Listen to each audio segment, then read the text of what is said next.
Breaking news share कर रहे हैं। सेवण ऐं भरपासे जे इलाइक़नि में तेज़ बरसात नयूं वही आयूं।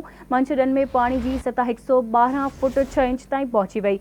सिंधु दरिया में चाड़ अचण सबबि मंछडंड ऐं दरिया जे पानी जी सतह बराबरि थी वई। मंछर जो पानी सिंधु दरिया ॾांहुं निकाल थियण बि बंदि थी वियो। मंछडंड ऐं सिंधु दरिया में चाड़ बावजूद आपाशी खाते जो अमलो बंदि ताईं ग़ाइब आहे। बूबक आराज़ी टाल्टी झांगारा बाजारा ऐं ॿियनि इलाइक़नि में बरसाती पानी तालाब जो ॾेख ॾियण लॻो। बरसात सबबि मवासिलाती निज़ाम बि दरहम बरहम थी वियो। आम ज़िंदगी मफ़लूज बणिजी वई।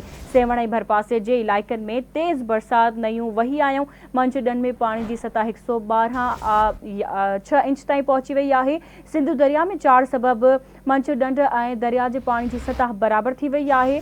मंछर जो पानी सिंधु दरिया ॾांहुं निकाल थियण बि बंदि थी वियो। मंछर ऐं सिंधु दरिया में चाड़ बावजूद आपाशी खाते जो अमलो बंदनि तां ग़ाइब आहे। बूबक आराज़ी टाल्टी झांगारा बाजारा ऐं ॿियनि इलाइक़नि में बरसाती पानी तालाब जो ॾेख ॾियण लॻो आहे। बरसात सबबि मवासिलाती निज़ाम दरहम बरहम थी वियो। आम ज़िंदगी मफ़लूज बणिजी वई। तव्हांखे ॿुधायूं त ख़ैरपुर ऐं भरपासे वारनि इलाइक़नि में गुज़िरियल राति खां बरसात जारी आहे। कचहरी रोड, सेशन कोर्ट रोड, गाढ़ी पुल, सिविल अस्पताल रोड, बनारस कॉलोनी, ओस्ता गाही ऐं ॿियनि हेठाहीं वारनि इलाइक़नि में गोॾे जेॾो पाणी बीठल आहे। वणनि, जोअर ऐं ॿियनि फसलुनि खे कापारी धक आबादगारनि ऐं हारियुनि जा ॿई हथ मथे ते अची विया आहिनि। हिकु भेरो ॿीहर मां अहम ख़बर खां आगाह करे ख़ैरपुर ऐं भरपासे वारनि इलाइक़नि में गुज़िरियल राति खां बरसात जारी आहे। कचहरी रोड, सेशन कोर्ट, गाढ़ी पुल रोड, सिविल अस्पताल रोड, बनारस कॉलोनी, ओस्ता गाही ऐं ॿियनि हेठाहीं वारनि इलाइक़नि में गोॾे जेॾो पाणी बीठल आहे।